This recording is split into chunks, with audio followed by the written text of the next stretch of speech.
Bonjour! Aujourd'hui, j'ai envie de vous parler de la respiration qui est un outil important à notre vie.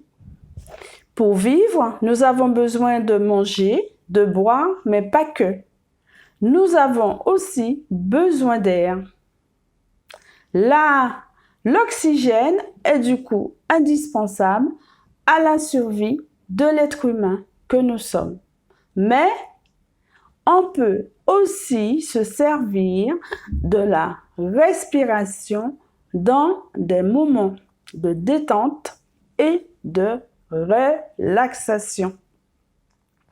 Au fait, je m'appelle Gertrude, je suis infirmière affranchie depuis le 28 février de cette année.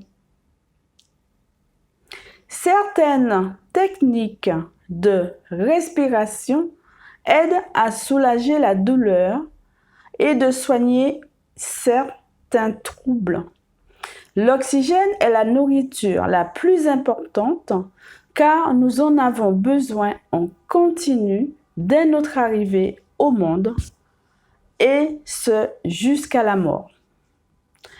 Toutes les cellules de notre corps ont besoin d'oxygène pour bien fonctionner, pour se nourrir et se transformer en énergie grâce aux nutriments que nous absorbons. L'oxygène permet à notre organisme de bien fonctionner. Quand nous inspirons, nous absorbons de l'oxygène et lorsque nous expirons, nous rejetons du gaz carbonique provenant des déchets de nos cellules.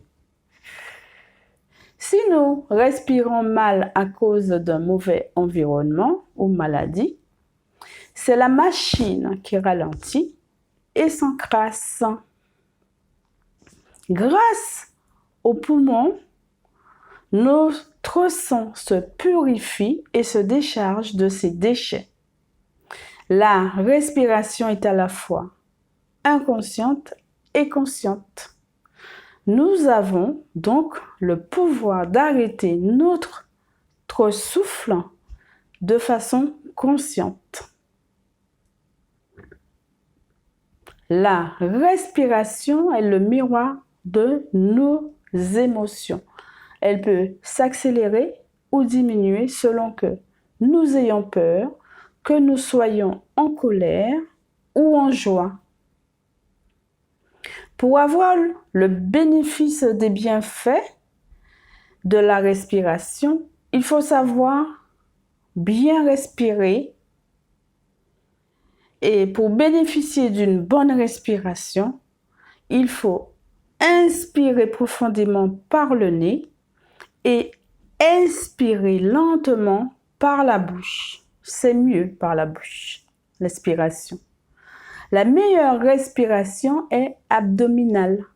En inspirant, on fait gonfler le ventre en le dilatant pour que le diaphragme, qui est un muscle qui a son importance, s'abaisse.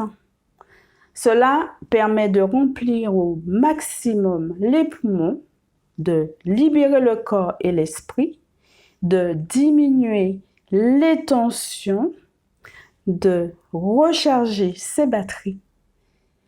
Donc, bien respirer procure des effets bénéfiques sur tout l'organisme. L'oxygène est la nourriture la plus importante à la vie.